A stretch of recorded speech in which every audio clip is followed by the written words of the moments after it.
ప్రభుకు స్తోత్రం, ప్రభుకు మహిమ కలుగును గాక. యేసుక్రీస్తు నామములో మీ అందరికీ శుభములు తెలియజేస్తూ ఉన్నాను. యేసుక్రీస్తు మాత్రమే నా ప్రభువు అయి ఉన్నాడు. చెప్దాం, యేసుక్రీస్తు మాత్రమే నా ప్రభువు అయి ఉన్నాడు. హల్లెలూయా. నా విశ్వాసము ఏ పరిస్థితుల మీద లేదు. నా విశ్వాసము కేవలము యేసుక్రీస్తు మీద మాత్రమే. ఆ యేసుక్రీస్తు నా కొరకు ఏమైతే చేసి ఉన్నాడో దాని మీద మాత్రమే నా విశ్వాసం ఉంచుచున్నాను. నేను నమ్ముచున్నది దాని మహిమను చూడడానికి. నేను దేన్ని చూస్తున్నానో దాన్ని కాకుండా నేను నమ్ముతున్న దాని మహిమను నేను అనుభవించే వ్యక్తిని. నేను యేసుక్రీస్తును నమ్ముతున్నాను. నా జీవితంలో యేసుక్రీస్తు మహిమ మాత్రమే నేను చూచే వ్యక్తిగా ఉన్నాను, అనుభవించే వ్యక్తిగా ఉన్నాను, బలపరచబడే వ్యక్తిగా ఉన్నాను, సమృద్ధిలో జీవించే వ్యక్తిగా ఉన్నాను. గట్టిగా హల్లెలూయా చెప్దామండి. పౌలు భక్తుడు గలతీయులకు రాసిన పత్రిక, పౌలు భక్తుడు గలతీయులకు రాసిన పత్రిక 2వ అధ్యాయం 15వ వచనం చూద్దాం. మనము జన్మం వలన యూదులమే కానీ అన్యజనులలో చేరిన పాపులము కాము. మనుషుడు యేసుక్రీస్తునందలి విశ్వాసం వలననే కానీ ధర్మశాస్త్ర సంబంధమైన క్రియల మూలమున నీతిమంతుడుగా తీర్చబడడని ఎరిగి మనమును ధర్మశాస్త్ర సంబంధమైన క్రియల మూలమున కాక క్రీస్తునందలి విశ్వాసం వలననే నీతిమంతులమని తీర్చబడుటకై యేసుక్రీస్తునందు విశ్వాసం ఉంచి ఉన్నాము. ధర్మశాస్త్ర సంబంధ క్రియల మూలమున ఏ శరీరియు నీతిమంతుడని తీర్చబడడు కదా. కాగా మనము క్రీస్తునందు నీతిమంతులమని తీర్చబడుటకు వెదుకుచుండగా మనము పాపులముగా కనబడిన ఎడల ఆ పక్షమందు క్రీస్తు పాపమునకు పరిచారకుడాయనా. అట్లన రాదు. నేను పడగొట్టిన వాటిని మరలా కట్టిన ఎడల నన్ను నేనే అపరాధినిగా కనపరుచుకొందును కదా. నేనైతే దేవుని విషయమై జీవించు నిమిత్తము ధర్మశాస్త్రం వలన ధర్మశాస్త్ర విషయమై చచ్చిన వాడనైతిని. నేను క్రీస్తుతో కూడా సిలువ వేయబడి ఉన్నాను. ఇకను జీవించువాడను నేను కాను, క్రీస్తే నా యందు జీవించుచున్నాడు. నేనిప్పుడు శరీరమందు జీవించుచున్న జీవితము నన్ను ప్రేమించి నా కొరకు తన్ను తాను అప్పగించుకొనిన దేవుని కుమారుని యందలి విశ్వాసం వలన జీవించుచున్నాను. నేను దేవుని కృపను నిరర్థకము చెయ్యను. నీతి ధర్మశాస్త్రం వలన అయితే ఆ పక్షమందు క్రీస్తు చనిపోయినది నిష్ప్రయోజనమే. మనము ఈ ఫిబ్రవరి మంత్లో విశ్వాసమును గురించి కాదు క్రీస్తునందలి విశ్వాసమును గురించి ధ్యానిస్తున్నాం. మన విశ్వాసము కేవలము విశ్వాసం కాదు. ఆ విశ్వాసము మనకి ఎక్కడి నుంచి వస్తుంది అంటే క్రీస్తు నందు ఉన్నటువంటి జ్ఞానమును బట్టి వచ్చిన విశ్వాసము. అందరూ చెప్దాం, నేను విశ్వాసిని అంటే దేన్నంటే దాన్ని నమ్మే విశ్వాసిని కాదు, దేన్నంటే దాన్ని ఒప్పుకునే విశ్వాసిని కాదు, ఏది కనపడితే దాన్ని నమ్మే విశ్వాసిని కాదు. నేను క్రీస్తునందు మాత్రమే విశ్వాసం ఉంచిన వ్యక్తిని. నా విశ్వాసమునకు మూలము, నా విశ్వాసమునకు ఆధారము యేసుక్రీస్తు అయి ఉన్నాడు. ఒకవేళ నా విశ్వాసమునకు ఆధారము యేసుక్రీస్తు కాకపోతే నేను క్రీస్తు సంబంధిని కాదు. నేను క్రీస్తు సంబంధిని కాకపోతే నా మీద శాపము, నా మీద శిక్ష పనిచేస్తుంది. నా మీద శాపము, శిక్ష పనిచేస్తుంది. మరి ఈరోజు మన మీద శాపము, శిక్ష అనేది ఉందా లేదా అని మనం గమనిస్తే ఈ వచనాన్ని ఇలానే పెట్టుకుని రోమీలకు రాసిన పత్రిక 8వ అధ్యాయం 1వ వచనం చూద్దాం. రోమా 8:1. కాబట్టి ఇప్పుడు క్రీస్తు యేసునందున్న వారికి ఏ శిక్షా విధియు లేదు. చాలా. క్రీస్తు యేసునందున్న వారికి ఏ శిక్షా విధి అంటే శిక్ష ఉందనా లేదనా? ఎక్కడ ఎక్కడ మనకు శిక్ష అనేది లేదు, ఎక్కడ మనకు శిక్ష అనేది లేదు. ఎక్కడ విశ్వాసం ఉంచితే అక్కడ మనము పరిశుద్ధులముగా దేవునికి కనబడుతున్నాము. బైబిల్ స్పష్టంగా చెప్తుంది ఏమని, ఇప్పుడు క్రీస్తు యేసునందున్న వారికి ఏ శిక్ష విధియు లేదు. అంటే మనము యేసుప్రభుని నమ్మిన తర్వాత మనము సాధారణమైన మనుషుల వలె మనము కూడా మనుషుల మధ్యలో, పరిస్థితుల మధ్యలో, అనేక ప్రభావాల మధ్యలో, శోధనల మధ్యలో, మనల్ని పడగొట్టడానికి రెడీగా ఉన్నటువంటి వాటి మధ్యలో మనము జీవిస్తూ ఉన్నాం. ఇలా జీవిస్తున్న మన జీవితంలో ఎవరున్నారు, ఏమున్నాయి, ఏం జరుగుతుంది అని గమనించేదానికంటే అధికంగా నేను క్రీస్తునందున్నాను, క్రీస్తునందు నేను జీవిస్తూ ఉన్నాను, క్రీస్తు జీవితాన్ని నేను జీవిస్తూ ఉన్నాను అన్నది చాలా చాలా చాలా విలువైనటువంటి జీవన విధానము. అలా కాకుండా నువ్వు క్రీస్తునందు విశ్వాసం ఉంచి ఆ జీవితాన్ని మాత్రమే నమ్మడము అన్నది కనుక నువ్వు నేర్చుకోకపోతే ఆటోమేటిక్గా ప్రభావితం చేయబడతావు. మనుషులకు ప్రభావితం చేయబడతావు, పరిస్థితులకు ప్రభావితం చేయబడతావు, శ్రమలకు, కష్టాలకు, వ్యాధులకు అన్నిటికీ నువ్వు ప్రభావితం చేయబడతావు. కానీ ప్రతి పరిస్థితి మధ్యలో నేర్చుకోవాల్సిన అతి ప్రాముఖ్యమైనది ఏంటంటే నీ విశ్వాసము పరిస్థితుల మీద లేదు. నీ విశ్వాసము ఏదో జరుగుతుంది, ఏదో అనాలోచితంగా ఏదో నమ్ముతున్నాను అన్నట్టుగా కాకుండా ఎగ్జాక్ట్గా ఉన్నది ఉన్నట్టుగా ఏదో ఒక నీ కొరకు జరిగింది ఒక విషయం. దేవుడు నీ కొరకు తన కుమారుని పంపాడు. దేవుడు నీ కొరకు ఈ భూమి మీద పరలోక రాజ్య వారసత్వపు ఒక జీవితాన్ని ఇచ్చాడు. దాన్ని మాత్రమే నమ్మడానికి నువ్వు క్రైస్తవునివి అయ్యావు. అందుకనే నీ విశ్వాసము నువ్వు చూస్తున్న పరిస్థితుల మీదకి వస్తుంది, నువ్వు వింటున్నటువంటి మాటల మీద వస్తుంది. కానీ నువ్వు నేర్చుకోవాల్సింది ఏంటంటే అలా నమ్ముతున్నప్పుడు, అలా కనబడుతున్నప్పుడు, అలా వినబడుతున్నప్పుడు నువ్వు నమ్మాల్సింది నేను క్రీస్తునందు ఉన్నాను, నేను క్రీస్తు జీవితంలో సంబంధిగా ఉన్నాను, నేను పరలోక రాజ్య వారసత్వ జీవితాన్ని కలిగి ఉన్నాను అని నిన్ను నువ్వు మాట్లాడడం నేర్చుకోవాలి, నీకు నీవు చెప్పడము నేర్చుకోవాలి. కారణం ఏంటంటే ధర్మశాస్త్ర ప్రకారము నీతిమంతుడు ఎవడు లేడు. అంటే అర్థం ఏంటంటే నువ్వు క్రీస్తుకు వెలుపల జీవిస్తూ ఉంటే నువ్వు నీతిమంతునివి కాదు. ఎందుకంటే నీ ఆలోచనలే చెప్తాయి, నీ తలంపులే చెప్తాయి. నువ్వు పడుకుంటే కళలు వస్తాయి, ఆ కళలే చెప్తాయి నువ్వు మంచుడివి కాదని, నీ క్యారెక్టర్ మంచిది కాదు, నువ్వు మంచి వ్యక్తివి కాదు. ఇంకా మన చుట్టూ ఉన్న వాళ్ళ మాటలు మనము చెప్పడానికి లేదని, వాళ్ళ ముందర మనం ఎంత మంచిగా ఉండడానికి ప్రయత్నం చేస్తే అంత చెడ్డైపోతుంటాం మనం.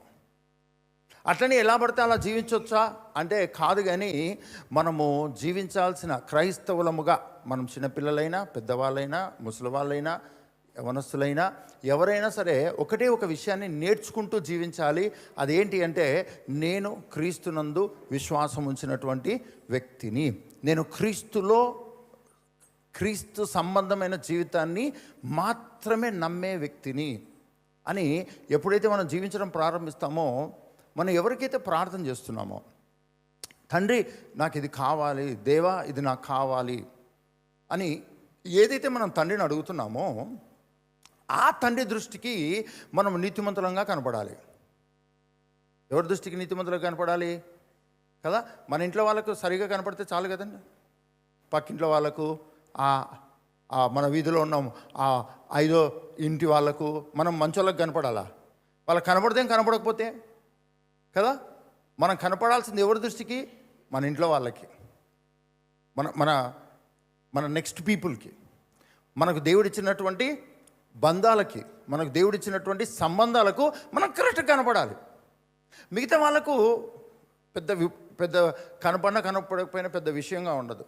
ఆఫీస్కి వెళ్తాం, లేకుంటే ఒక చోట మనం చదువుతూ ఉంటాం, అక్కడ మనము సరిగా కనపడాలి. అంతేగాని ఇంకా మిగిలిన ఆఫీస్ వాళ్ళకు కూడా నేను మంచిగా కనపడాలన్న ప్రయాసం మనకు అక్కర్లేదు. మనం ఎక్కడైతే ఉన్నామో, ఏ కుటుంబంలో అయితే ఉన్నామో, ఎక్కడైతే పనిచేస్తున్నామో, ఎక్కడైతే చదువుతున్నామో, ఏ ఇన్స్టిట్యూషన్లో అయితే ఉన్నామో అక్కడ మనం మంచిగా ఉంటే చాలు. ప్రపంచం అంతటికి మంచిగా ఉండాల్సిన అవసరం లేదు. ఎందుకంటే వాళ్ళు నిన్ను పట్టించుకోరు, వాళ్ళు నిన్ను చూడరు. కానీ ప్రతి దినము నీ ఇంట్లో వాళ్ళు నిన్ను చూస్తూ ఉన్నారు, దేవుడు నిన్ను చూస్తూ ఉన్నాడు, నువ్వు పని చేసే చోట ఉన్న వాళ్ళు నిన్ను చూస్తూ ఉన్నారు. అక్కడ నువ్వు మంచిగా కనబడితే చాలు.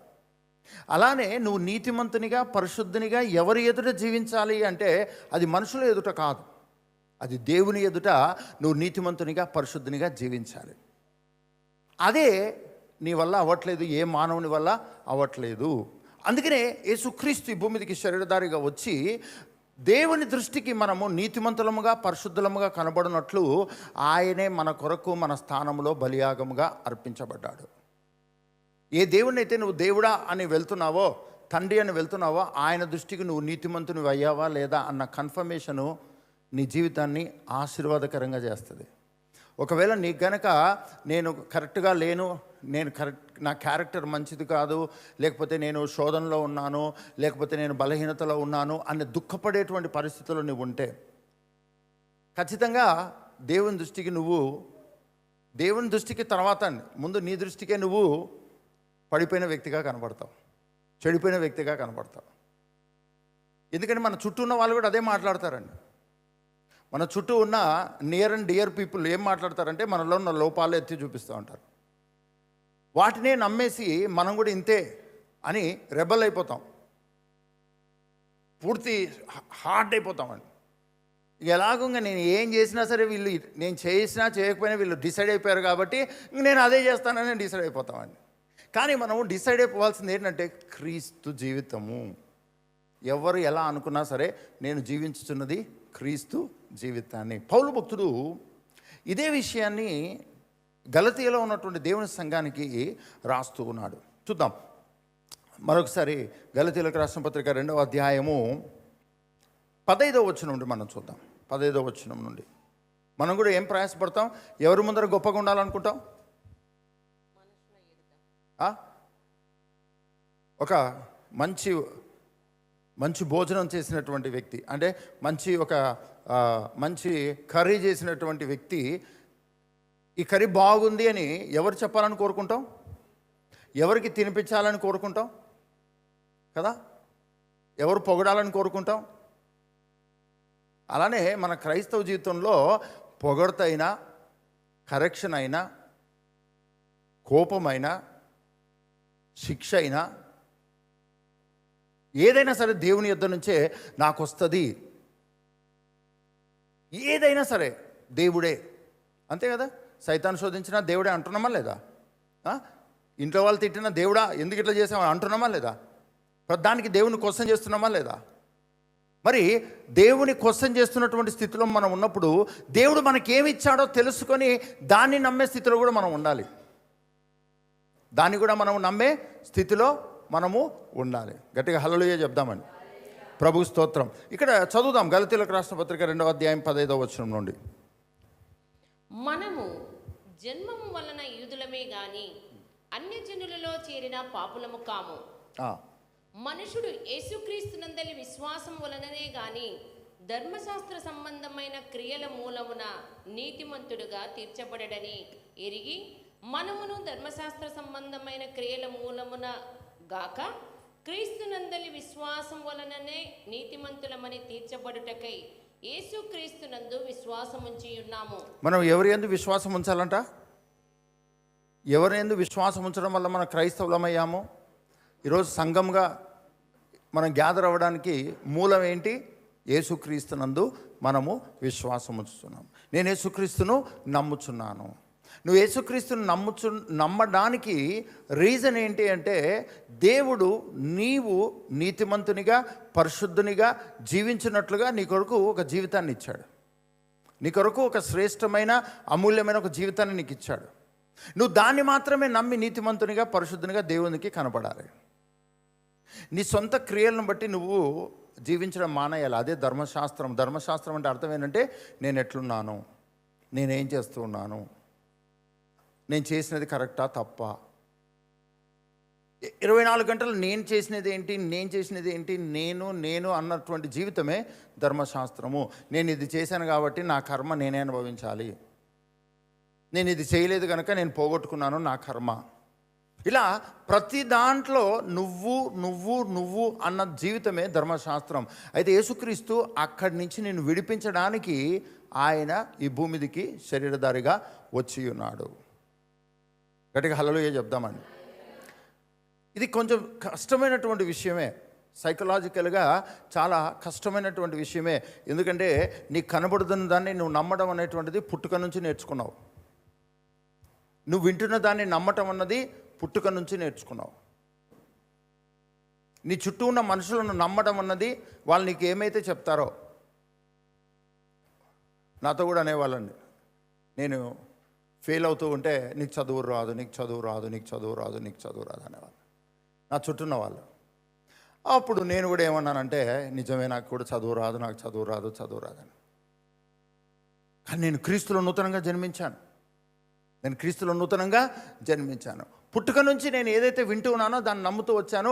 కానీ నేను క్రీస్తులో నూతనంగా జన్మించిన తర్వాత you can do it, you can do all things through my strength. నువ్వు అన్నీ చేయగలవు, నువ్వు అన్నీ చేయగలవు, నేను నిన్ను బలపరుస్తున్నాను కాబట్టి నువ్వు అన్నీ చేయగలవు, నువ్వు అన్నీ చేయగలవు. ప్రభు కృపను బట్టి ఇంటర్మీడియట్తో నేను చదువు ఆగాల్సింది, నేను లా కూడా కంప్లీట్ చేసి అడ్వకేట్గా ప్రాక్టీస్ కూడా చేశాను. నేను గొప్ప లాయర్ అనిపించుకోవడానికి, గొప్ప అడ్వకేట్ అనిపించుకోవడానికి నేను లా చదవలేదండి. ఎందుకంటే నా చుట్టూ ఉన్న వాళ్ళు అంటే ఎవరు? నా ఫ్రెండ్స్ కాదండి కదా. ఫ్రెండ్స్ ఎప్పుడు కూడా పోలేరా చదువుతూనే ఏం బతుకుతావు, చదవకుండా ఎంతమంది ఉన్నారు అంటారనమాట. అందుకే మనం ఫ్రెండ్స్ చుట్టే తిరుగుతాం. ఇంట్లో వాళ్ళు ఏమంటారు? నువ్వు బాగుపడు. మా కాలంలో అంటే నేను చిన్నగా ఉన్నప్పుడు, యవ్వన కాలంలో నేను ఇంటర్మీడియట్ ఫెయిల్ అయినప్పుడు, నువ్వు బర్రెలు కాసుకోవడానికే పనికి వస్తావు, నువ్వు ఆ టైలరింగ్ అయితేనే పనికి వస్తావు, నువ్వు ఈ మెకానిక్ అయితే పనికి వస్తావు, ఈ డైలాగ్స్ అనమాట. చుట్టూ ఉన్న వాళ్ళు ఎవరు? మా అమ్మ తప్ప మిగతా వాళ్ళందరూ కూడా నువ్వు you are not fit for any education, నువ్వు స్టడీస్కి అసలు పనికిరావు, నువ్వు స్టడీస్కి అస్సలు పనికిరావు అని అంటూ ఉంటే నేను కూడా ఫిక్స్ అయిపోయానండి. ఇంట్లో వాళ్ళు ఏమంటే అదే ఫిక్స్ అవుతాం. మీ పక్క వాళ్ళు చెప్పండి, ఇంట్లో వాళ్ళు ఏమంటుంటే అదే ఫిక్స్ అవుతావు. నువ్వు బాలేవు, నువ్వు బాలేవు, నువ్వు బాలేవు, నువ్వు బాలేవు, వేస్ట్, నువ్వు అందంగా లేవు అంటే మనం కూడా అద్దంలో చూసుకొని ఏంటో ఈ ఫేస్ వచ్చి ఎందుకు ఇట్లున్నానో అనుకుంటామండి. అలా కాకుండా మనం బాలేము, కానీ మన ఇంట్లో వాళ్ళు సూపర్ ఉన్నావు, బ్యూటిఫుల్గా ఉన్నావు అంటున్నారు అనుకోండి, మనకు కూడా అద్దంలో చూసుకున్నప్పుడు నిజంగానేమో చాలా బాగున్నట్టు అనిపిస్తుంది. ఇక్కడ ఎవరు కూడా వాళ్ళ సొంత ఆలోచనతో బ్రతకట్లేదండి. ఎవరైనా సరే, వాళ్ళ ముసలి వాళ్ళైనా, చిన్నపిల్లలైనా, యవనస్తులైనా, ఎవ్వరు కూడా వాళ్ళ సొంత ఆలోచనతో బతకట్లేదు. వాళ్ళు ఏం వింటున్నారో, వాళ్ళు ఏం చూస్తున్నారో దాంతోనే బతుకుతున్నారు. ఈరోజు కొత్తగా నువ్వు యేసుక్రీస్తునందు విశ్వాసం ఉంచాలి అని చెప్పే మాటకు అబ్బా చాలా కష్టం అని అనడానికి లేదండి. కారణం ఏంటంటే నువ్వు నీ సొంత ఆలోచనతో నువ్వు బ్రతకట్లేదు. మనుషులు ఏదో అంటూ ఉంటే దాన్ని తీసుకొని నువ్వు బతుకుతున్నావు. మనుషులు నిన్ను పొగుడుతుంటే దాన్ని తీసుకొని సంతోషంగా ఉన్నావు. మనుషులు నిన్ను దూషిస్తూ ఉంటే, నిందిస్తూ ఉంటే దాన్ని తీసుకొని కృంగిపోతున్నావు. నీకంటూ ఒక ఇండిపెండెంట్ థాట్ అనేది లేదు. Only by hearing, only by seeing. నువ్వు చూడడం ద్వారా, నువ్వు వినడం ద్వారా మాత్రమే దాన్ని నమ్మి ఆ ప్రకారం నువ్వు జీవించడం మొదలుపెట్టావు. చిన్నప్పటి నుంచి వీడు తినట్లేదు అని తల్లి అంటే వాడు తినకుండానే తయారవుతున్నాడండి. ఇది నా మాట వినది, ఇది నా మాట వినదని కూతుర్ని అంటుంటే మాట వినకుండానే తయారవుతున్నారండి. ఎందుకంటే ఎలాగో నేను ఏమి చేసినా ఇంతే అని అలానే. కానీ ఎవరైనా మనల్ని ఏమైనా అంటున్నప్పుడు దానికి వ్యతిరేకంగా మనం ప్రవర్తించడానికి ఎక్కడా ప్రయాసపడలేదు. కానీ నీ క్రైస్తవ జీవితంలో నువ్వు ప్రయాసపడాల్సినటువంటిది ఏంటి అంటే భూ సంబంధమైన వినికిడి. అంటే భూ సంబంధంగా నీవు చిన్నప్పటి నుంచి శారీరకంగా, భౌతికంగా ఈ భూమి మీద పుట్టినది మొదలుకొని ఏదైతే వింటున్నావో, ఏదైతే చూస్తున్నావో దాంతోనే నువ్వు పెరిగి పెద్దయ్యావు. అలాంటి వాతావరణం, అలాంటి మాటలు, అలాంటి ఆలోచనలు, అలాంటి మనుషులు డిసైడ్ చేసేస్తారండి. మనుషులు నిన్ను ఫిక్స్ చేసేస్తారు, డిసైడ్ చేసేస్తారు. యు ఆర్ వేస్ట్ అని, నువ్వు పనికిరావు, నువ్వు వేస్ట్ అని డిసైడ్ చేసేస్తారు. మనం కూడా డిసైడ్ అయిపోతాం. కాబట్టి ఒక దాంట్లో సక్సెస్ అవ్వకుండా, ఒక దాంట్లో స్థిరపడకుండా ఎలా పడితే అలా జీవించడానికి ప్రారంభమవుతుంది. ఏదో ఒకటి చేసేసి బ్రతికేద్దాంలే అన్న ఆలోచనతో ఉంటుందండి. ఇంక ఏం చెప్పినా నా క్యారెక్టర్ ఆల్రెడీ వీళ్ళు నెగిటివ్గా అనేసారు కాబట్టి ఇంకా నెగిటివ్గానే జీవించేద్దామని తయారైపోతామండి. ఇది ప్రతి మనిషిలో ఉన్నటువంటి సైకలాజికల్ థింగ్ అండి. అది చాలా పవర్ఫుల్ థింగ్. అది నెగిటివ్ కానీ పాజిటివ్గా కానీ చాలా శక్తివంతంగా పనిచేస్తుంది. మనం విన్నది, మనము చూసినది, దాని ప్రభావం, మనం మాట్లాడినది, దాని ప్రభావము అన్నది చాలా శక్తివంతమైన ప్రభావము. కోపంలో ఏదో మాట్లాడేస్తాం, ఇరిటేషన్లో ఏదో అనేస్తాం, ఎదుటి వాళ్ళు కూడా కోపంలో మనల్ని ఏదో అనేస్తారు, తర్వాత రిపెంట్ అయిపోతారు. కానీ రిపెంట్ అయినా నువ్వు పలికిన మాట నీ బ్రెయిన్లో, నీ ఆలోచనలో, నీ తలంపుల్లో నిలిచి ఉంటుంది. దాన్ని ఎవరు డీల్ చేయలేరు, దాన్ని ఎవరు తీసేయలేరు. అప్పటికి కొంచెం సెట్ అయినట్టుగా ఉంటుంది, కానీ ఒక గాయం అనేది లోపల ఉంటుంది. ఈలోగా ఎవరో ఒకరు మళ్ళీ దానికి ఆ పుండును అలా పెద్దగా చేసేటట్లుగా ఏదో ఒక మాట అంటారు. ఇప్పుడు వచ్చిన మాట, ఇంతకుముందు మాట వలన అయిన గాయము రెండు కలిసి పెద్ద గాయం అవుతుందండి. అందుకనే ఒక చోట డిప్రెస్ అవ్వడం స్టార్ట్ అయినది, ఒక చోట బాధపడడం స్టార్ట్ అయినది, ఒక రోజుకు ఆ పరిస్థితి నుంచి బయటికి రాలేకుండా దాంతో చిక్కబడతాం. ఎక్కువ యవనస్తులు మాట్లాడాలని కోరుకుంటారు, ఎక్కువ యవనస్తులు వినాలని కోరుకుంటారు, ఎక్కువ యవనస్తులు ఏదో ఒకటి చూడాలని కోరుకుంటారండి. కానీ వాళ్ళు విన్నది, వాళ్ళు చూసినది, వారు మాట్లాడినది పాజిటివ్గా ఉంటే, రైట్గా ఉంటే ఖచ్చితంగా వాళ్ళు జాయ్ఫుల్గా ఉంటారండి. కానీ మేము జాయ్ఫుల్గా ఉండాలి, ఎంటర్టైన్గా ఉండాలి, చాలా ఉండాలి అన్న ధోరణిలోనే వాళ్ళు వెళ్ళి ఏ రాంగ్ వర్డ్సో విని, ఎవరో మనల్ని దూషించి, ఇలాంటి మాటలతో భయంకరమైన డిప్రెషన్లోకి వెళ్ళిపోతారండి. 80 సంవత్సరాలు ఉన్న వ్యక్తి డిప్రెషన్లోకి వెళ్ళినట్టు మనం చూడం. ఎందుకంటే అప్పటికి వీళ్ళు ఇంతలేని డిసైడ్ అయిపోతారండి. పెద్ద సీరియస్గా ఎవరు తీసుకోరు. ఇప్పుడు రేపో ఎల్లుండో పోయేదానికి ఇప్పుడు నేను ఒత్తిడికి గురై, నేను డిప్రెస్ అయిపోయి ఇప్పుడు అవసరమా నాకు ఏమన్నా అనుకోనిలే. కొంతమందికి చెవుడు వచ్చింటుందండి. 80 years తర్వాత, 90 years తర్వాత చెవులు వినడం మానేస్తాయండి, కళ్ళు చూడడం మానేస్తాయండి, ఇంకా మాటలు మాట్లాడడానికి ఓపిక ఉండదండి. కానీ మనం ఏం వింటున్నామో, ఏం చూస్తున్నామో, ఏం మాట్లాడుతున్నామో దాని ప్రభావం అన్నది నీ అభివృద్ధి, సమృద్ధి మీద చాలా ప్రభావితం. అందుకనే దేవుని వాక్యం ఏం చెప్తుందంటే రోమా 10:17 కలుగును, వినుట క్రీస్తును గూర్చిన మాట వలన కలుగును. వినుట వలన విశ్వాసం కలుగును, వినుట క్రీస్తును గూర్చిన మాట వలన కలుగును. ఒకవేళ నీ కుటుంబం అంతా కూడా యేసుప్రభుని నమ్మిన కుటుంబంగా, నీ ఇంట్లో వాళ్ళందరూ యేసుప్రభుని నమ్మిన వారుగా ఉంటే, ఆ ఇంట్లో వాతావరణాన్ని ఎలా మార్చుకోవాలంటే అందరూ కలిసి ఎలా మార్చుకోవాలంటే 90% లేకపోతే 99% by mistake 1% A negative words వస్తాయేమో దాన్ని కూడా రిపెంట్ అయిపోయి వెంటనే సెట్ చేసుకుంటే బాగుంటుంది. 99% 100% యేసు క్రీస్తుకు సంబంధమైనటువంటి వాతావరణాన్ని ఇంట్లో క్రియేట్ చేయాలండి. తల్లిదండ్రులు, పిల్లలంతకు పిల్లలు, ఎవరంతకు వారు, కుటుంబం అంతా యేసుప్రభుని నమ్మితే. ఎందుకంటే అందరూ విశ్వాసాలుగా ఉండరండి, అందరూ క్రైస్తవులే, కానీ ఒక్కరి ఫెయిత్ అనేది ఒక లెవెల్లో ఉంటుంది.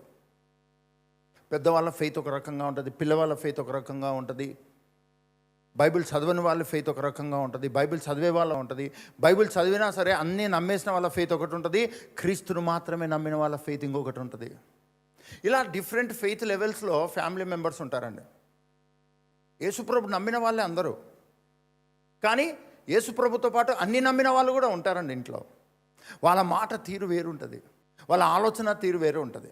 అండర్స్టాండింగ్ బదులు మిస్అండర్స్టాండింగ్స్ ఎక్కువ అవుతాయండి. అందుకనే చాలామంది వాక్యాలతోనే కొట్లాడుకుంటారండి ఇంట్లో కూడా. నేను చెప్పాను కదా, పాస్టర్ చెప్పాడు, ఖచ్చితంగా వాక్యానుసారమైన జీవితాన్ని జీవించమన్నాడు. ఇంట్లంతా యేసుక్రీస్తుకు సంబంధించిన వాక్యానికి సంబంధించిన వాతావరణం ఉండాలనుకున్నాడు అని చెప్పాడు. కాబట్టి ఈరోజు నుంచి మొత్తం వాక్యమే, తిట్టుకున్న వాక్యమే, కొట్టుకున్న వాక్యమే, కత్తి తీసుకొని పొడుచుకున్న వాక్యమే, ఏదైనా సరే వాక్యమే. వాక్యంలో ఇలా ఉంది తెలుసా, వాక్యంలో ఇలా ఉంది తెలుసా. ఎందుకంటే మన చేతికి దొరికేది మన చేతికి దొరుకుతుంది, అదే వాక్యము ఎదుటి వాళ్ళకి దొరికేది ఎదుటి వాళ్ళకి దొరుకుతుంది కదా.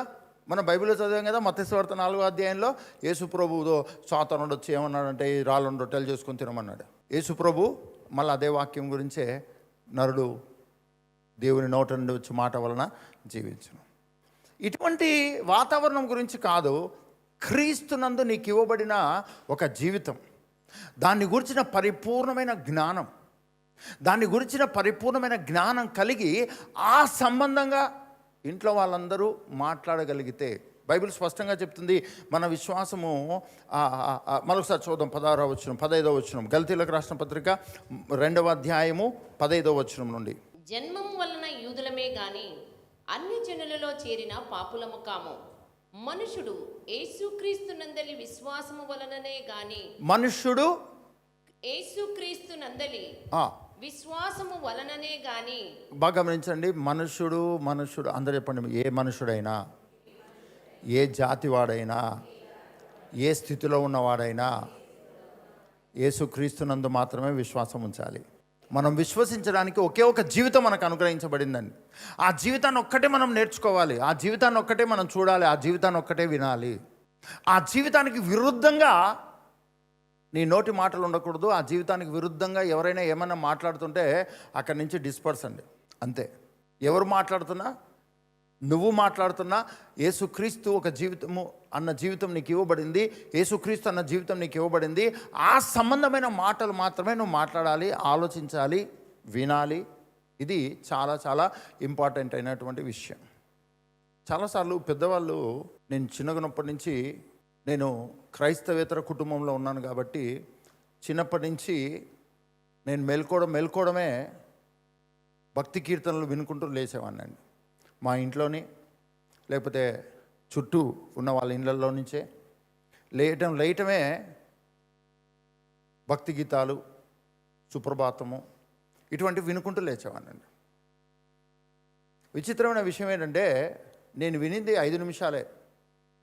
నేను బ్రష్ చేసుకోవడానికి బాత్రూంలోకి వెళ్ళినా సరే అక్కడ ఆపేసింటారు, కానీ అదే నా చెవిలో రింగ్ అవుతూ ఉంటుంది.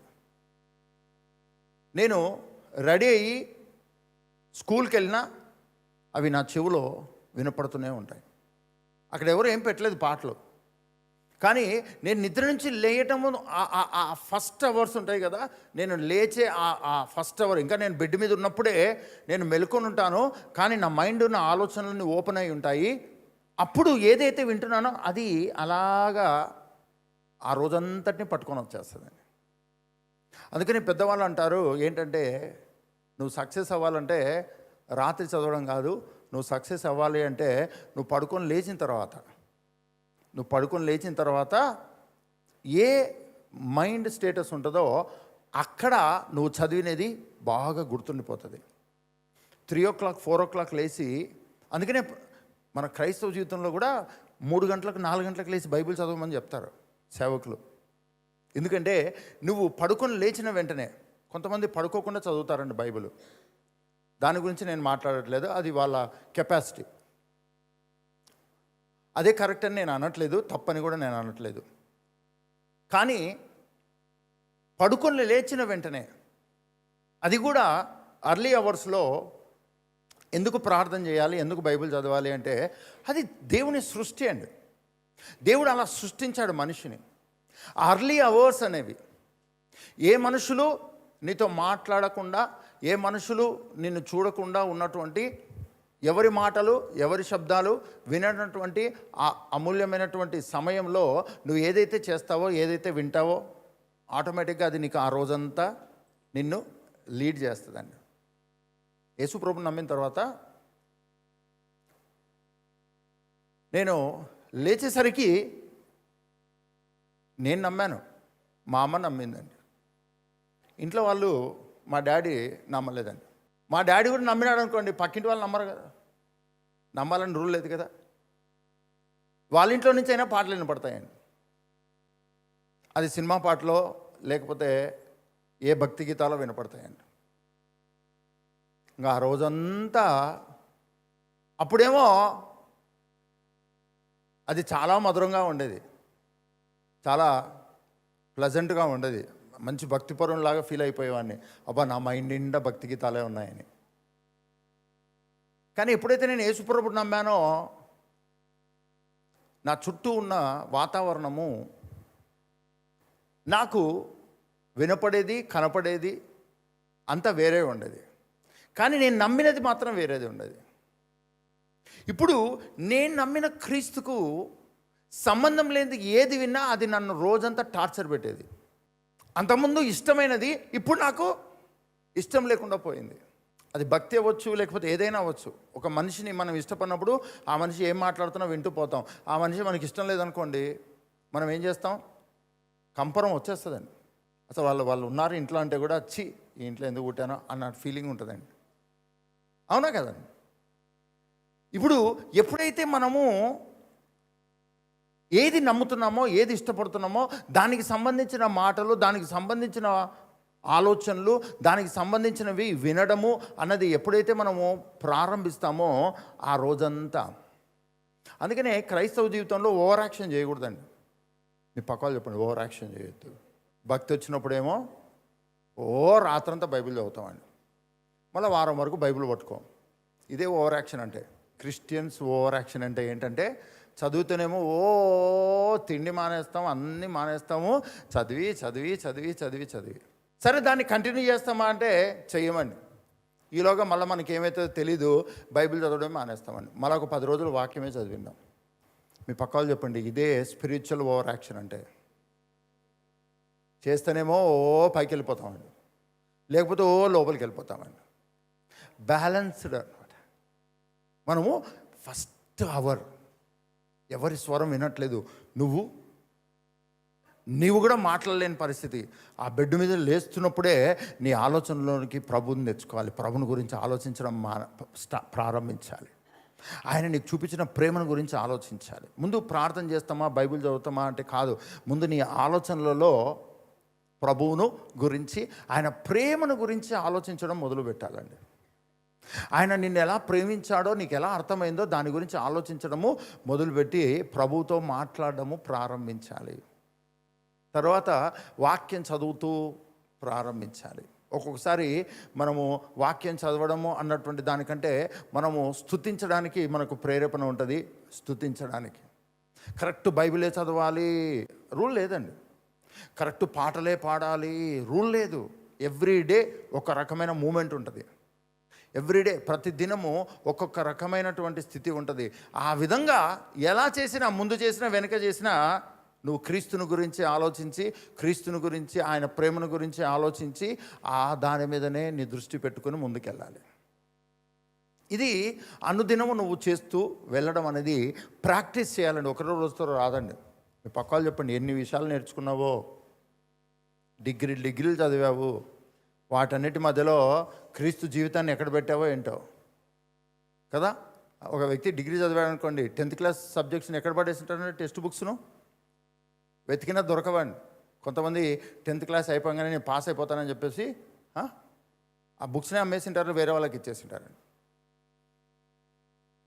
కానీ నీ స్టడీస్ లాంటి స్టడీ కాదు క్రైస్తవ జీవితము, యేసుక్రీస్తును గురించిన జ్ఞానము, ఆ సబ్జెక్ట్ అనేది. నువ్వు ఎవ్రీ డే నీ చదువుతో, నీ పరిస్థితులతో, నీ జ్ఞానంతో, నీ చుట్టూ ఉన్నటువంటి దేంతో సంబంధం లేకుండా ఎవ్రీ డే నీకు యేసుక్రీస్తు అన్న సబ్జెక్ట్ అనేది ఎవ్రీ డే నీకు అవసరము. నీ చదువుకు, నీ ఆరోగ్యానికి, నువ్వు హెచ్చింపబడడానికి, నువ్వు ఘనపరచబడడానికి ఆ చదువు అన్నది, యేసుక్రీస్తు అన్న స్టడీ అన్నది, ఆయన యందలి విశ్వాసం అన్నది చాలా చాలా ప్రాముఖ్యమైనది. ప్రభుకు స్తోత్రం. మరొకసారి చూద్దాం. గలతీయులకు రాసిన పత్రిక 2వ అధ్యాయము 15వ వచనం. మనము జన్మము వలన యూదులమే గాని అన్యజనులలో చేరిన పాపులము కాము. మనుషుడు యేసుక్రీస్తునందలి విశ్వాసము వలననే గాని ధర్మశాస్త్ర సంబంధమైన క్రియల మూలమున నీతిమంతుడుగా తీర్చబడడని ఎరిగి మనమును ధర్మశాస్త్ర సంబంధమైన క్రియల మూలమున గాక క్రీస్తునందలి విశ్వాసము వలననే నీతిమంతులమని తీర్చబడుటకై యేసుక్రీస్తునందు విశ్వాసముంచి ఉన్నాము. ఇక్కడ రెండు సబ్జెక్టులు కనపడుతున్నాయండి. ఒక సబ్జెక్ట్ ఏమో ధర్మశాస్త్రము, లా. ఇంకొక సబ్జెక్ట్ ఏంటంటే యేసుక్రీస్తు. ఈ రెండు సబ్జెక్టులు కనపడుతున్నాయి. మనకు కూడా తెలుసు పాత నిబంధన, కొత్త నిబంధన. పాత నిబంధనలో ధర్మశాస్త్రం ఉంది, నువ్వు ఇట్లుండాలి, నువ్వు ఇట్లుండాలి, నువ్వు ఇట్లుండాలి, నువ్వు ఇట్లుండాలి, నువ్వు ఇట్లుండాలి. చూద్దాం ఒకసారి నిర్గమకాండంలోకి వెళ్దామా? 20 అధ్యాయం 1వ వచనం నుండి చూద్దాం. దేవుడు నిర్గమకాండము 20 అధ్యాయం 1వ వచనం నుండి. ఏంటి ధర్మశాస్త్రం?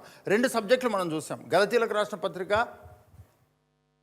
మనం చూస్తే అక్కడ 2వ అధ్యాయంలో మనం చదివినటువంటి వచనాల్లో 15వ వచనం నుంచి రెండు సబ్జెక్టులు కనపడ్డాయి. ఒకటి ధర్మశాస్త్రం అన్నది, రెండు యేసుక్రీస్తు అన్నది. ధర్మశాస్త్రం అంటే ఏంటో నీకు అర్థం కావాలండి. ధర్మశాస్త్రం అంటే ఏంటో నీకు అర్థం కావాలి. చూద్దాం 20 అధ్యాయం 1వ వచనం నుండి.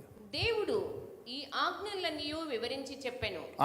నీ దేవుడనైన యెహోవాను నేనే దాసుల గృహమైన ఐగుప్తు దేశంలో నుండి నిన్ను వెలుపలికి రప్పించి తిని నేను తప్ప వేరొక దేవుడు నీకు ఉండకూడదు. పైన ఆకాశమందే గాని క్రింద భూమి ఎందే గాని భూమి క్రింద నీళ్ళ ఎందే గాని ఎండు దేని రూపమునైనను విగ్రహమునైనను నీవు చేసుకొనకూడదు. నీవు, నేను, నువ్వు, నేను వాటికి సాగిలపడకూడదు. అందరు చెప్పండి. ధర్మశాస్త్రం అనగా దేవుడు ఒకటి చెప్తాడు చెయ్యొద్దు అని, దాన్ని నేనే చేయాలి, దాన్ని నేనే పాటించాలి. ఇక్కడ విశ్వాసం ఏం లేదండి. దేవుడు ఆజ్ఞ ఇస్తే దాన్ని నువ్వు పాటించాలి, నువ్వే పాటించాలి. నీ సొంత శక్తితో నువ్వే పాటించాలి, నీ సొంత సామర్థ్యంతో నువ్వే పాటించాలి. నువ్వే అలా ఉండాలి, నువ్వే అలా కరెక్ట్గా ఉండాలి. ధర్మశాస్త్రం అంటే ఏంటంటే నేనే దేవుడను, నేను తప్ప వేరొక దేవుడు నీకు ఉండకూడదు. అంటే నీకు ఇంకా వేరే దేవుడు ఉండకుండా నువ్వే చూసుకోవాలి. మీ పక్కలు చెప్పండి, హలో. నువ్వే చూసుకోవాలి, నువ్వే చేయాలి, నువ్వే నమ్మాలి, నువ్వే చేయాలి. నేనే దేవుడను, నేను తప్ప వేరొక దేవుడు నీకు ఉండకూడదు. మనకు వేరే దేవుడు ఉండకూడదు. నాకు వేరే దేవుడు లేడు, వేరే దేవుడు లేడు, వేరే దేవుడు లేడు, వేరే దేవుడు లేడు, వేరే దేవుడు లేడు, వేరే దేవుడు లేడు, వేరే దేవుడు లేడు, వేరే దేవుడు లేడు.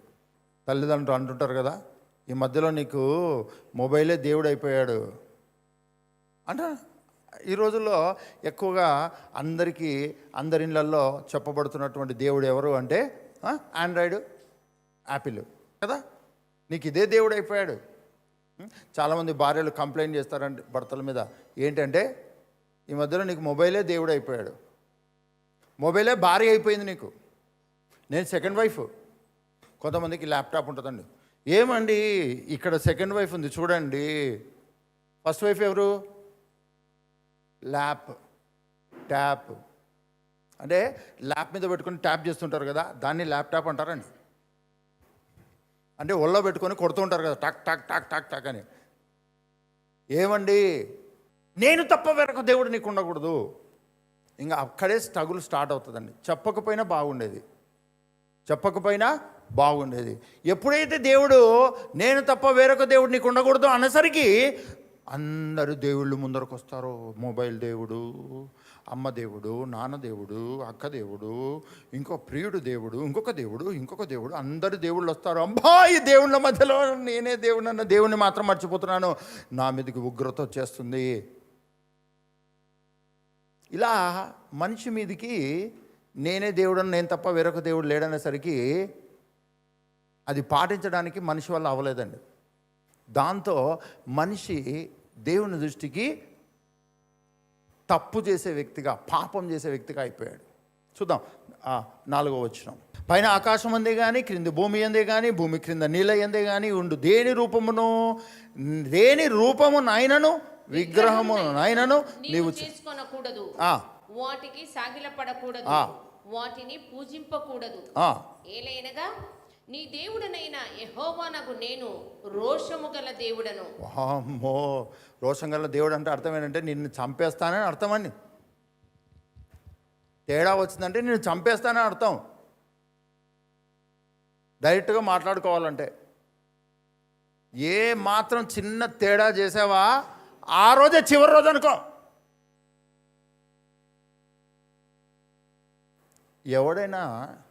ఎవరైనా గమనించండి,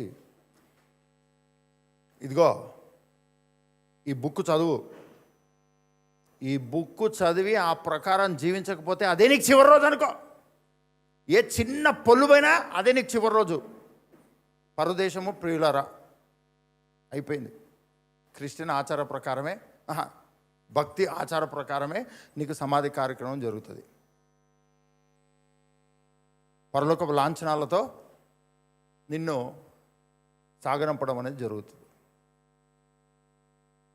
ఎవరైనా ఆ బుక్ చదువుతారండి? ఎందుకు తెలియదు ప్రభువా నాకు అని ఈజీగా అనొచ్చండి మనం. అవునా కదా? చదివి ఆ ప్రకారం జీవించకుండా మనం ఉన్నామనుకోండి, ఆ ప్రకారం జీవించకపోతే ఏమైపోతుంది మన జీవితంలో? దేవుని శిక్ష వచ్చేస్తుంది. అలా కాకుండా మనం చదవలేదనుకోండి, గట్టిగా హల్లెలూయా చెప్దామండి. మనం చదవకపోతే చెప్పండి, నేను చదవకపోతే నిజమా ప్రభువా, అంత శిక్ష అంత ఘోరంగా ఉందా ప్రభువా? అయ్యో నేను చదవలేదు ప్రభువా, నేను చదివింటే మాత్రం ఖచ్చితంగా అలానే చేసేవాడిని ప్రభువా, ప్లీజ్ ప్రభువా ఒక ఛాన్స్ ఇవ్వని ఛాన్సులు కొట్టుకుంటూ పోవచ్చండి. కానీ దేవుడు ఏం చెప్పాడో తెలుసా? నువ్వు ధర్మశాస్త్రమును చదవాలి, దివారాత్రులు ధ్యానించాలి. ఆ ధర్మశాస్త్రంలో నేనేమైతే చెప్పానో అది వివరించు, తెలుసుకోవాలి. నా ప్రజలు తెలుసుకొని ఆ ప్రకారం చేయాలి. ఎంతవరకు చేస్తారో నేను చూస్తాను అన్నట్టుగా దేవుడు ధర్మశాస్త్రాన్ని ఇచ్చాడండి. మీ పక్క వాళ్ళు చెప్పండి, ధర్మశాస్త్ర ప్రకారము నేను జీవించాలి.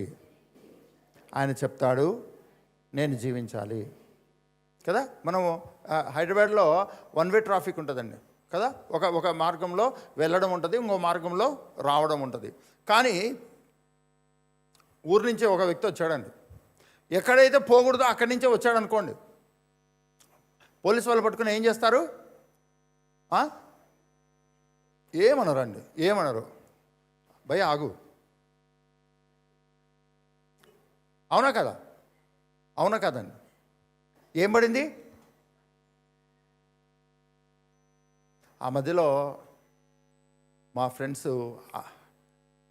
బీటెక్ చేసిన తర్వాత అమెరికాకి వెళ్ళి చదవడానికి వెళ్ళి జాబ్ చేయడానికి వెళ్ళినప్పుడు వాళ్ళు చెప్పేవాళ్ళండి, అరే ఈడ సంపాదించడము డాలర్స్ చాలా సుఖంగా ఉంది, కానీ ఫైన్లు కట్టలేక అల్లాడిపోతున్నాం రా.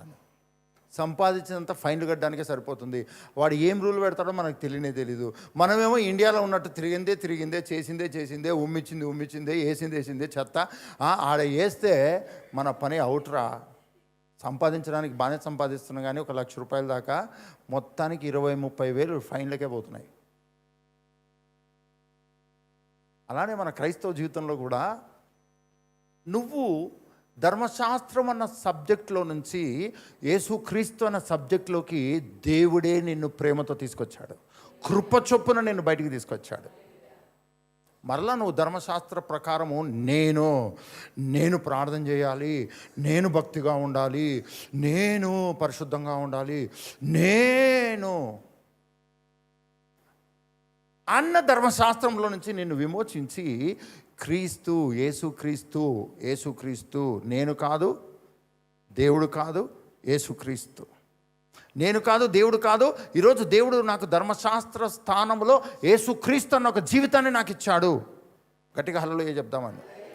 దాన్ని నమ్మాలి, దాన్ని నేర్చుకోవాలి, ఆ ప్రకారము విశ్వాసంతో ముందుకు వెళ్ళాలి.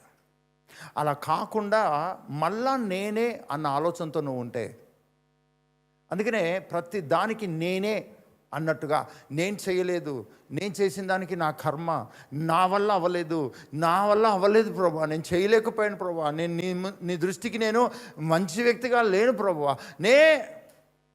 24 గంటలు మీ పక్కలు చెప్పండి, ఇదే సొత్తి. 24 గంటలు నేను ప్రభు నేను పడిపోయాను ప్రభు. నువ్వు పడవని ఎవరు చెప్పారు? నువ్వు పడవని బైబిల్ చెప్తుందా అండి? నువ్వు పడుతున్నావు కాబట్టే, నువ్వు నిలబడలేకపోతున్నావు కాబట్టే, నువ్వు నీతిమంతునిగా జీవించలేకపోతున్నావు కాబట్టే, నువ్వు పరిశుద్ధంగా జీవించలేకపోతున్నావు కాబట్టే ధర్మశాస్త్రమును ఆయన సంపూర్తి చేసి ఆ స్థానంలో నీకు ఒక జీవితాన్ని కుమారునిగా వచ్చి ఆయన ఇచ్చాడు. అదే క్రీస్తునందలి జీవితము. దాన్ని నమ్మమని ఇప్పుడు నిన్ను క్రైస్తవ సంబంధిగా, క్రీస్తు సంబంధిగా దేవుడు చేసి ఉన్నాడు. మరలా నేనే అన్న కాన్సెప్ట్లోకి నువ్వు వస్తే మళ్ళీ నువ్వు పడిపోతావు. నీ మీద శిక్ష ఉంటుంది, నువ్వు శాపగ్రస్తునిగా నీకు కనపడుతుంది, అపవాది నిన్ను విపరీతంగా శోధిస్తున్నట్టుగా కనపడుతుంది. కానీ ఎప్పుడైతే నువ్వు అన్నది పక్కన పెట్టి యేసుక్రీస్తు యేసుక్రీస్తు యేసుక్రీస్తు యేసుక్రీస్తు యేసుక్రీస్తు యేసుక్రీస్తు అన్నది గనక నువ్వు విని చదివి నేర్చుకొని ఆ ప్రకారం జీవించడానికి మొదలు పెడితే నీకు తెలియకుండానే నీ శరీరం ఆరోగ్యంలోకి వస్తుంది, నీ మనసు హీల్ అవుతుంది, నీ ఆలోచనలు హీల్ అవుతాయి, నీ జ్ఞాపకాలు హీల్ అవుతాయి. నువ్వు కాదు, క్రీస్తు ఆయన నిన్ను బలపరుస్తున్నాడు.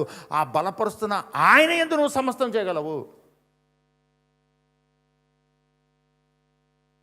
అందుకనే నీ క్రైస్తవ జీవితంలో నువ్వు విశ్వాసం ఉంచడం గురించి నేను మాట్లాడట్లేదు, నువ్వు నమ్మడం గురించి నేను మాట్లాడట్లేదు. నువ్వు విశ్వసించాలి, నువ్వు నమ్మాలి, దేవుని నమ్మాలి, దేవుని యందు విశ్వాసం ఉంచాలి అన్న మాట నేను మాట్లాడట్లేదు.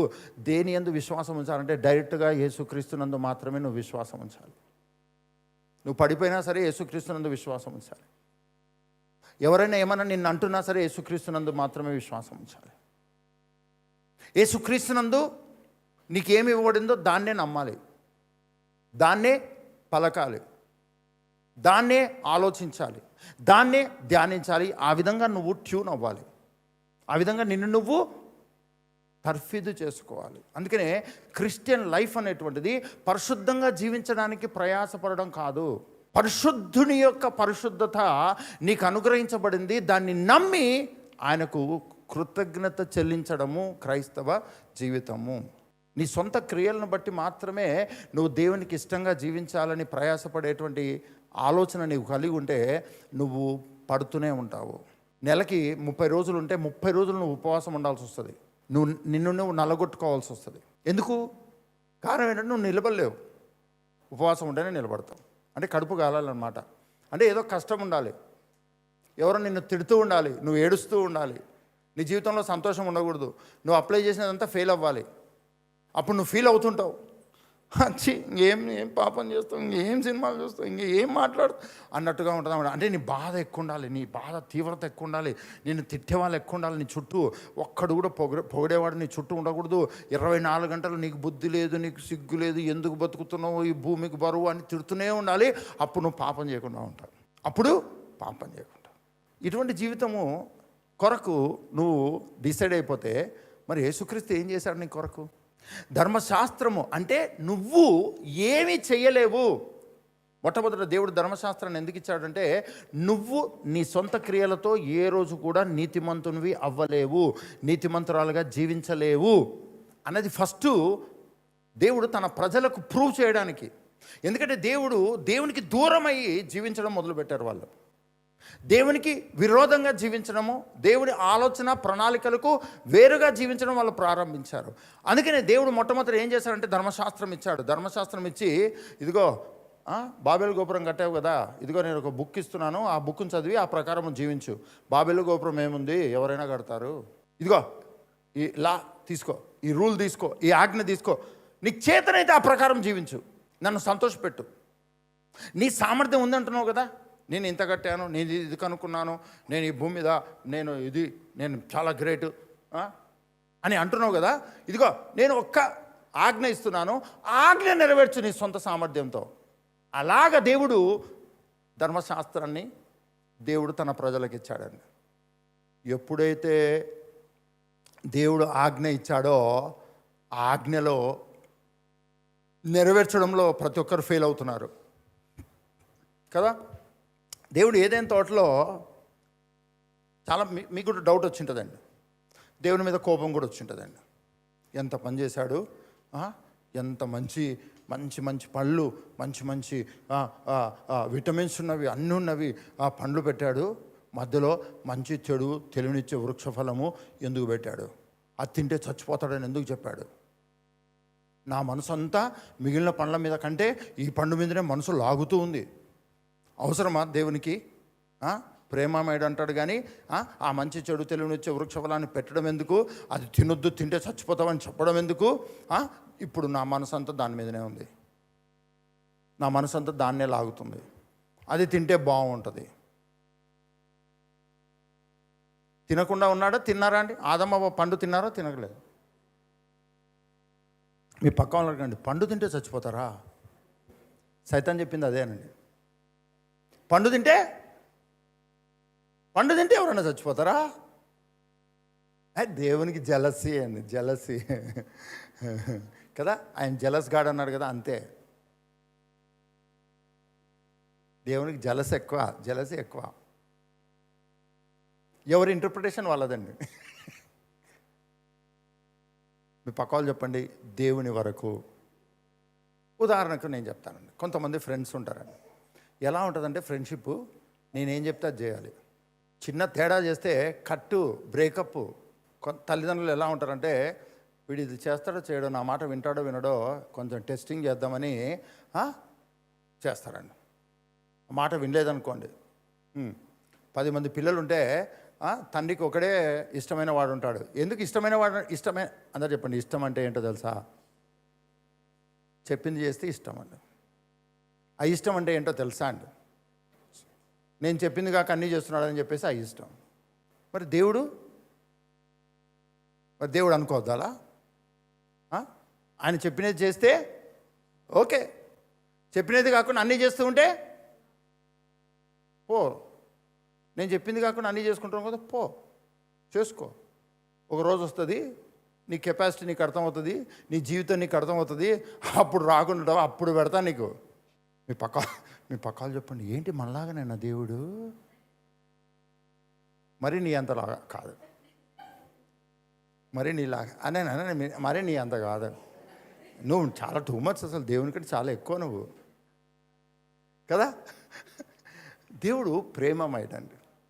దేవుడు ప్రేమమయుడు. చాలాసార్లు ప్రేమ అనేటువంటిది బలహీనత అనుకుంటామండి. ప్రేమ అన్నది మరణమంత బలమైనది. అంటే దాని అర్థం ఏంటంటే చచ్చిపోవడానికైనా చంపడానికైనా బలమైనదని అర్థం అండి. చచ్చిపోయాడు కదా అని నువ్వు ఇష్టానుసారంగా ఉంటే కుదరదు, చంపడానికైనా రెడీ అయిపోతాడు ఆయన. ప్రేమ అన్నది మరణమంతా బలమైనది. గట్టిగా హల్లెలూయా చెప్దామని. కనుక నీ క్రైస్తవ జీవితంలో నువ్వు ఒకటి నేర్చుకుంటున్నావా లేదా? నువ్వు ప్రార్థన చేయమని, బైబిల్ చదవమని, నువ్వు పరిశుద్ధంగా ఉండమని, పరిశుద్ధంగా చర్చికి రమ్మని, వారమంతా ఎలా అన్నా తిరుగు, అట్లీస్ట్ ఫ్రైడే నుంచి అయినా నిన్ను నువ్వు పరిశుద్ధపరచుకోవడానికి ప్రయత్నం చెయ్యి, ఇవన్నీ నేను చెప్పట్లేదండి. ఎందుకంటే నువ్వు నువ్వు నువ్వు అన్నది ఏ రోజు కూడా ఫెయిల్. అంతే. నేనే అన్న ఆలోచన నువ్వు కలిగి ఉంటే, నేను చేయలేకపోతున్నాను, నేను చేస్తున్నాను అన్న ఫీలింగు ఎప్పుడూ ఫెయిలే. ఆయన చేసి ఉన్నాడు, దాన్ని నమ్ముతున్నాను. యేసుక్రీస్తు ఇచ్చి ఉన్నాడు, నేను దాన్ని స్వీకరిస్తున్నాను. యేసుక్రీస్తు ఇది నా కొరకు చేశాడు, దాన్ని నమ్ముతున్నాను. ఇదే నా జీవితంలో ఉంది. ఆయన నమ్మడమే ఈరోజు నీ జీవితంలో సక్సెస్. ఆయన గురించి వినడమే నిజమైన విశ్వాసము. ఆయన గురించి నువ్వు వినడము అన్న దాంట్లోనే నువ్వు ఈ భూమి మీద పరిశుద్ధంగా జీవించడం ప్రారంభమవుతుంది, నీతిమంతునిగా జీవించడం ప్రారంభమవుతుంది, బలవంతునిగా శక్తిమంతునిగా జీవించడం ప్రారంభమవుతుంది. అందుకనే కృపాసత్య సంపూర్ణుడైన వాడు నీ పట్ల కృప చూపించి నువ్వు అన్న స్థానంలో యేసుక్రీస్తుని భూమి మీదకి పంపి నిన్ను నమ్ముతున్న నీ జీవితంలో ఇప్పుడు యేసుక్రీస్తుని నమ్ముతున్న జీవితాన్ని నువ్వు నమ్మునట్లుగా నీ జీవితంలోకి యేసు ప్రభువును నువ్వు స్వీకరించి ఉన్నావు. అలా నువ్వు స్వీకరిస్తే వచ్చేటట్లుగా తండ్రి నీ కొరకు ప్రణాళిక చేసి ఉన్నాడు. మీ పక్కన చెప్పండి, కష్టపడొద్దు, ఓవర్ యాక్షన్ చేయొద్దు, ఎక్స్ట్రాలు చేయొద్దు. మామూలుగా మాట్లాడుకోవాలంటే ఎక్స్ట్రాలు చేయొద్దు. దేవుడు ఇచ్చిందని నమ్మితే అయిపోయి కదండి. మీ పక్క వాళ్ళు చెప్పండి, దేవుడు ఇచ్చింది నమ్ము. ఎక్స్ట్రాలు చేసి చూడు ప్రభా నేను ఎంత పరిశుద్ధంగా జీవిస్తానో, రేపు వారం చూడు ఈ 2025లో అసలు నువ్వు ఫిదా అయిపోవాలా ప్రభా. అసలు ఏంటి నా సామర్థ్యంతో సంబంధం లేకుండా అబ్బా ఎంత పరిశుద్ధంగా ఉన్నాడు అని దేవుని మెప్పించడానికి మనం నిర్ణయాలు తీసుకుంటామండి. 2 రోజులండి. ఇంతవరకు పుట్టింది మొదలుకొని చేయని ప్రతి పనికిమాల పని చేయడానికి 25వ సంవత్సరంలో ఆఫర్స్ వస్తాయండి. ఒక అమ్మాయి ప్రభా 25లో నేను ఎంత పరిశుద్ధంగా చూస్తాను నువ్వు చూడు ప్రభా. ఆ అమ్మాయి 24వ సంవత్సరంలో ఒక అబ్బాయిని ప్రేమిస్తుంటుంది. నేను నిన్ను ప్రేమిస్తున్నా అని చెప్తుంది. వాడు అసలు మొహం కూడా చూడడు. లెటర్ రాస్తుంది, మెయిల్ పెడుతుంది, జీమెయిల్, ఈమెయిల్, ఇంకొక మెయిల్, వాట్సాప్ మెసేజ్లు, ఇంకొక మెసేజ్లు, ఇంకొకరి ఫోన్లో నుంచి ఫోన్ చేసి మాట్లాడుతుంది. ఎట్లా చేసినా వాడు అంటుంటాడండి. కరెక్ట్గా నువ్వు నిర్ణయం తీసుకున్నప్పుడే వాడు హలో హాయ్ వాట్సాప్ అంటాడండి. అవుట్ జీవితం. మంచి ఆఫర్స్ వస్తాయండి. నువ్వు నిర్ణయం తీసుకున్నప్పుడే స్ట్రాంగ్ డెసిషన్ నువ్వు ఎప్పుడైతే తీసుకుంటావో అప్పుడే ఆఫర్స్ వస్తాయండి. శత్రువులు మిత్రులు అవుతారు. రిజెక్ట్ చేసిన వాళ్ళు హలో హాయ్ అని పలకరేయడం ప్రారంభమవుతుంది. వీని దుంపదేగా లాస్ట్ ఇయర్ ఇంత వెంట పడితే నన్ను రిజెక్ట్ చేసి తీరా ఇప్పుడు నువ్వు ప్రభా నువ్వేనా ప్రేముని కనేసరికి వచ్చాడు శోధించడానికి. అందరు ఇక్కడే ఉన్నారండి. మీ పక్క చెప్పండి ఎక్స్ట్రా చేయొద్దు ప్లీజ్. ఓవర్ యాక్షన్ మానే. ఓన్లీ 1 యాక్షన్ చూడు. Believe in Christ, love him more and more. ఆయననే ప్రేమించు, ఆయనే ప్రేమించు, ఆయననే ప్రేమించు. నీకు ప్రేమ చూపించే వాళ్ళకంటే ఎక్కువగా, నిన్ను ద్వేషించే వాళ్ళకంటే ఎక్కువగా ఆయన నిన్ను ప్రేమించి ప్రాణం పెట్టి ఉన్నాడు. ఒక వ్యక్తి ఒక జీవితాన్ని కొంతవరకే మార్చగలడు, కొంతవరకే సహాయం చేయగలడు.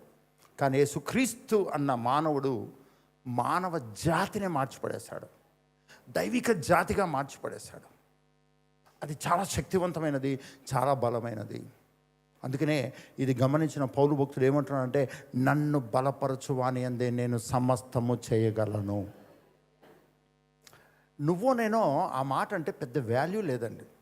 కానీ పౌలు భక్తుడు ఎటువంటి వాడంటే మహాజ్ఞానం, విపరీతమైన జ్ఞానం అండి, విపరీతమైనటువంటి దైవభక్తి గలవాడు, విపరీతమైన దేవునికి ఉన్నంత రోషం ఉంది అన్నట్టుగా ఉన్న వ్యక్తి. ఆ వ్యక్తి తన్ను తాను ఖాళీ చేసుకొని నేను కాదు జీవిస్తున్నది ఈ క్రైస్తవ జీవితంలో, క్రీస్తే జీవించుచున్నాడు. నా సొంత బలముతో నేను తిన్న తిండిని బట్టో, నేను చదివిన చదువును బట్టో, నాకున్న అనుభవాన్ని బట్టో నేను ఏది చేయట్లేదు. నన్ను బలపరచువాడు ఒకడు నాలో ఉన్నాడు.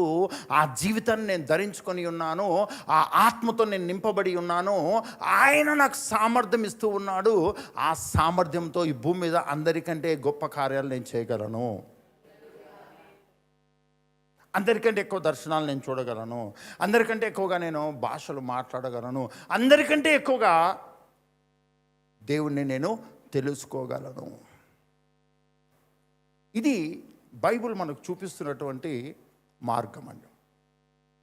దీనికి విరుద్ధంగా నేను, వీళ్ళు, వాళ్ళు అన్న జీవితాన్ని నువ్వు ఇంకా జీవిస్తున్నట్లయితే నువ్వు ఎప్పుడు బాగుపడవు. ఏ రోజు కూడా సక్సెస్ అవ్వలేవు. ఏ రోజు కూడా ఒక చిన్న సంతోషం నీ జీవితంలో ఉండదండి. ఏదో అమావాస్యకు పుణ్యానికి సైతాన్ని శోధించినట్టుగా ఏదో ఒక ఆశీర్వాదం నీకు వస్తుంది. ఇంకా దాని గురించి నువ్వు 10 సంవత్సరాలు 15 సంవత్సరాలు సాక్ష్యం చెప్పుకుంటూ జీవిస్తావు. ఫ్రెష్ టెస్ట్ మనీ ఏమీ లేదు.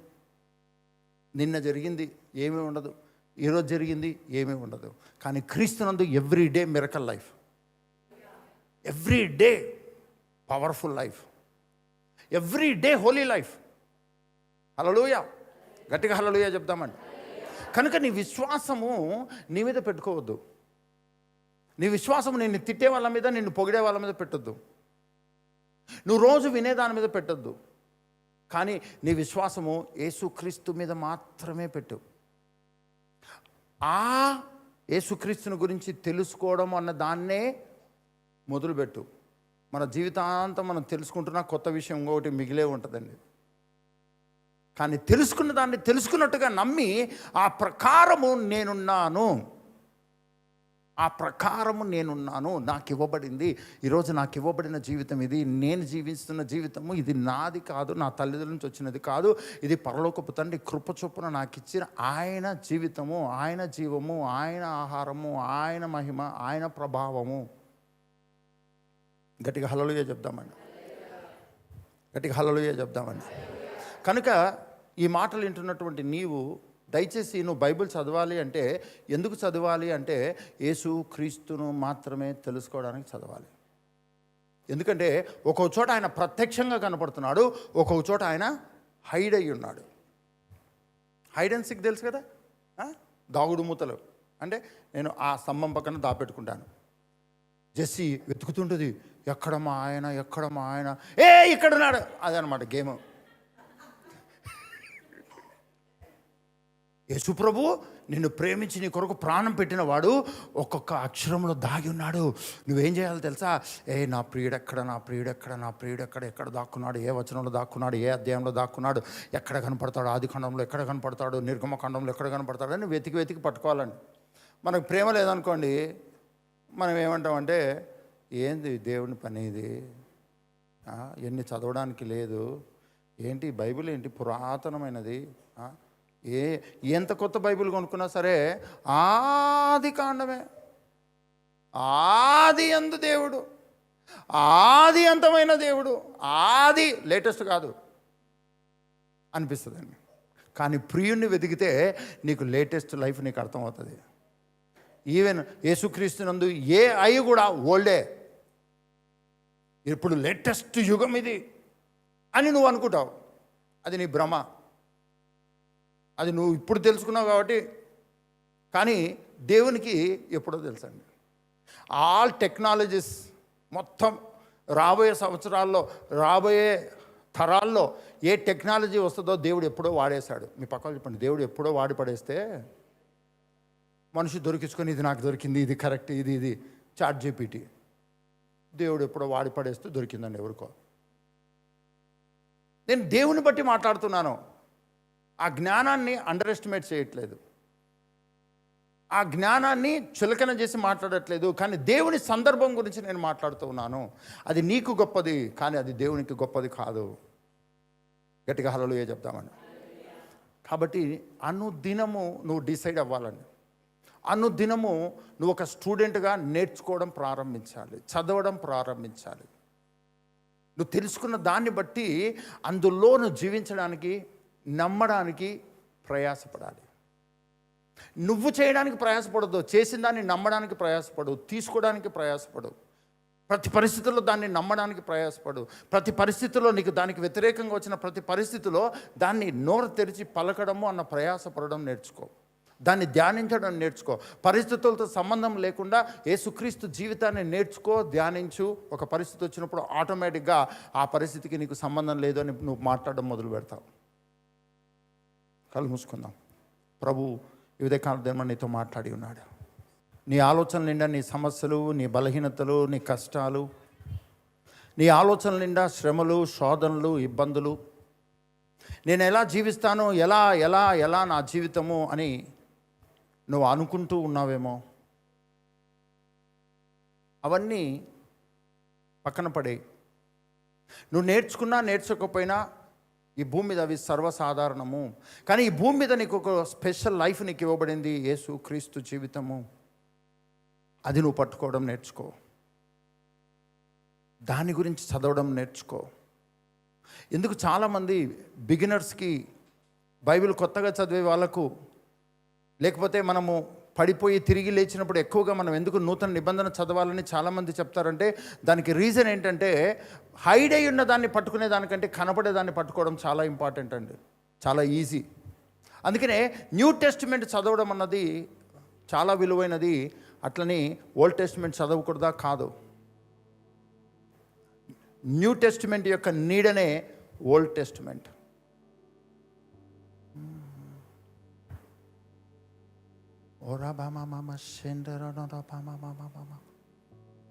ఈ మాటలు విన్న నువ్వు ఒక నిర్ణయం తీసుకో. మనుషులు నిన్ను గాయపరిచిండొచ్చు, ఇన్సల్ట్ చేసి మాట్లాడిండొచ్చు, నువ్వు వేస్ట్ అని పలికిండొచ్చు, నీకే అనిపించిండొచ్చు నేను ఫెయిల్ అయిపోయాను, నీకే అనిపించిండొచ్చు, నువ్వే డిసైడ్ అయ్యి ఉండొచ్చు. కానీ అదంతా అబద్ధం. నువ్వు అని అనుకున్నావు కాబట్టే ఈరోజు నువ్వు ఫెయిల్ అనుకుంటున్నావు. కానీ క్రీస్తు, యేసుక్రీస్తు పడిపోతే నేను పడిపోయి ఉండొచ్చు, కానీ క్రీస్తు కాదు. అవమానపరచబడితే నేను అవమానపరచబడి ఉండొచ్చు, కానీ ఆల్రెడీ నా కొరకు అవమానపరచబడి నన్ను ఘనతలోకి తీసుకొచ్చిన యేసుక్రీస్తు. ఈరోజు కరువులో, దరిద్రతలో, ఏమీ లేని స్థితిలో నేనున్నట్టుగా నాకు కనబడవచ్చు, కానీ క్రీస్తు ఐశ్వర్య ధనఘనతలకు నన్ను వారసునిగా చేసి ఉన్నాడు.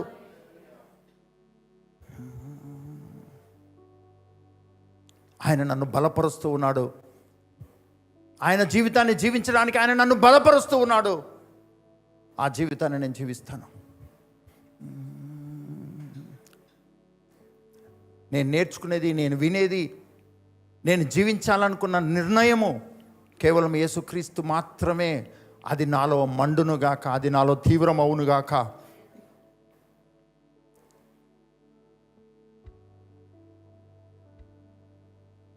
ఇలాంటి ఆలోచన నువ్వు కలిగి ఉంటున్నట్లయితే దయచేసి నిలబడు. ఈరోజు మొదలుకొని క్రీస్తునందలి జీవితం, క్రీస్తునందలి జీవితం, యేసుక్రీస్తు జీవితం, యేసుక్రీస్తు జీవితం, యేసుక్రీస్తు జీవితము. నేను కాదు, నా పరిస్థితులు కాదు, నా చుట్టూన్న మనుషులు కాదు, యేసుక్రీస్తునందలి జీవితమే నాకు ప్రాముఖ్యము. చదవడము, వినడము యేసుక్రీస్తు జీవితం. నేను పలకడము యేసుక్రీస్తు జీవితం. నేను నేర్చుకోవాల్సింది యేసుక్రీస్తు జీవితం. నేను సరి చేసుకోవాల్సింది, నేను మారుమనసు పొందాల్సింది యేసుక్రీస్తు జీవితాన్ని కలిగి ఉండడానికి నాకు కలిగి ఉన్న మనస్సును మార్చుకోవాలి. నేను నమ్ముతున్న దాన్ని మార్చుకొని యేసుక్రీస్తును నమ్మడం ప్రారంభించాలి. ఇలాంటి ఆలోచన నీకు కలుగుతుంటే, ప్రేరేపణ కలుగుతుంటే దయచేసి నిలబడు. ప్రభా, ఏ మాటలైతే మీరు నాలో పెట్టారో నేను మాట్లాడి ఉన్నాను. మనుషుడు ధర్మశాస్త్రం వలన కాదు, కానీ యేసుక్రీస్తునందలి విశ్వాసం వలన మాత్రమే నీతిమంతుడు అవుతాడు. యేసుక్రీస్తునందు మాత్రమే అత్యధిక జయం, యేసుక్రీస్తునందు మాత్రమే పరిశుద్ధత జీవితం, యేసుక్రీస్తునందు మాత్రమే ఘనత, మహిమ, ప్రభావాలు కలిగిన జీవితం. అనుదినము, ప్రతి దినము ప్రారంభము యేసుక్రీస్తుతో ప్రారంభించడానికి నాకు నేర్పించండి. నేను ఇంకా పడక మీద ఉన్నప్పుడే నేను ధ్యానించాల్సిన ధ్యానం యేసుక్రీస్తు అయి మాత్రమే ఉండును గాక. నా తలంపులు, నా జ్ఞాపకాలు, నేను పడుకుంటున్నా, లేస్తున్నా, నేను నడుస్తున్నా, నేను ఏ మనుషుల మధ్యలో, ఏ పరిస్థితుల మధ్యలో ఉన్నా యేసుక్రీస్తు మాత్రమే, ఆయన జీవితం మాత్రమే నేను కలిగి ఉండాలి. నాకు నేర్పించండి. అభిషక్తుడా, మీ అభిషేకము చేత బోధించి నాకు నేర్పించండి. నోరు తెరిచి అడుగుదాం. తండ్రి, నాకు నేర్పించండి. నా స్థానంలో నా కొరకు ఇచ్చిన మీ కుమారుడైన యేసుక్రీస్తును సంపూర్ణముగా, పరిపూర్ణముగా తెలుసుకొని, నేర్చుకొని, గ్రహించి, నమ్మి యేసుక్రీస్తుగా జీవించడానికి నాకు నేర్పించండి. మీ ఆత్మ ద్వారా బోధించండి, వర్ధిల్లింప చేయండి. నా కన్నులకు, నా చెవులకు, నా నోటి మాటలకు, నా జీవితానికి యేసుక్రీస్తు మాత్రమే మూలమై ఉండునుగాక. ఆ విధంగా నన్ను నడిపించండి. యేసు నామములో అడుగుచున్నాము తండ్రి, ఆమేన్. తండ్రి, ప్రతి ఒక్కరిని మీ కృప కలిగిన స్థలకు అప్పగిస్తున్నాను. ఇక్కడ చేరి వాక్యం విని నిర్ణయం తీసుకున్న వారు, లైవ్లో జాయిన్ అయ్యి వాక్యం విని నిర్ణయం తీసుకున్న ప్రతి ఒక్కరిని మీ కృపగలిగిన హస్తాలకు అప్పగిస్తున్నాను. మీ ఆత్మాభిషేకంతో కమ్ముకొని బలపరిచి నడిపించమని, ఇతబడిన వాక్యం వందంతలుగా ఫలింపచేయమని, మీ అభిషేకములో బోధించి బలపరిచి నడిపించమని యేసు నామం నడుచున్నాం తండ్రి. గట్టిగా ఆమేన్ చెప్దాం.